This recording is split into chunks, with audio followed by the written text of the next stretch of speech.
Sir ಎಲ್ಲರೂ ಹೇಳಿದಾಗೆ ನಾನು ಹೇಳ್ತೀನಿ, ಫಸ್ಟ್ ವರ್ಕ್ಶಾಪ್ ಬರೋದಕ್ಕಿಂತ ಮುಂಚೆ ನಮಗೆ ತುಂಬಾ ಅಂದ್ರೆ ನೆಗೆಟಿವ್ ಥಾಟ್ಸ್ ಇತ್ತು. ಇಲ್ಲಿ ನಾವು ಬಂದು ಏನ್ ಕಲಿಯೋದಿದೆ ಅಂತ.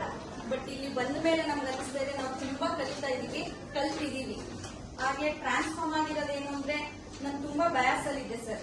ಅಂದ್ರೆ ಏನೇ ಒಂದು ಕೆಲಸ ಮಾಡ್ಬೇಕು ಅಂತಂದ್ರೂ ಕೂಡ ನಾನು ಫಸ್ಟ್ ನೆಗೆಟಿವ್ ಥಾಟ್ಸ್, ನನ್ನ ಹತ್ರ ಪಾಸಿಟಿವ್ ಥಾಟ್ಸ್ ಯಾವ್ದು ಕೂಡ ಬರೋದಿಲ್ಲ. ಫಸ್ಟ್ ನೆಗೆಟಿವ್ ಥಾಟ್ಸ್ ಅಲ್ಲೇ ನಾನು ಏನೇ ಮಾಡ್ತಿದ್ದೇನೆ, ಈಗಲೂ ಕೂಡ ಇವನ್ ಕೆಲಸ ಮಾಡ್ತಿದ್ದೆ.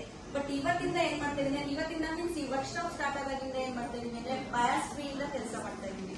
ಆಮೇಲೆ ಒಂದು ಟ್ರಾನ್ಸ್ಫಾರ್ಮ್ ನಲ್ಲಿ ಏನಾಗಬೇಕು ಅಂತಂದ್ರೆ, ಇವರು ಕೂಡ ನಾನು ಟೀಚರ್ ಆಗಿದ್ದೆ, ಬಟ್ ನಾವು ಬೆಸ್ಟ್ ಮೆಂಟರ್ ಆಗ್ಬೇಕು ಅಂತ ಇಷ್ಟಪಡ್ತೀನಿ.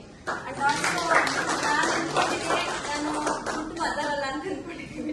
ಯಾಕೆಂದ್ರೆ ನನ್ನ ಮಕ್ಳು ಏನ್ ಕೇಳಿದ್ರು ಫುಲ್ಫಿಲ್ ಮಾಡಲ್ಲ. ಹೋಗೋ ಓಕೆ ಈ ತರನೇ ಹೇಳ್ತೀನಿ. ಈಗ ನಿಮ್ ವರ್ಕ್ಶಾಪ್ ಬಂದ್ಮೇಲೆ ಪಾಸಿಟಿವಿಟಿಯಿಂದ ನಾನು ಗುಡ್ ಮದರ್ ಆಗೋದಕ್ಕೆ ಇಷ್ಟಪಡ್ತೀನಿ ಸರ್.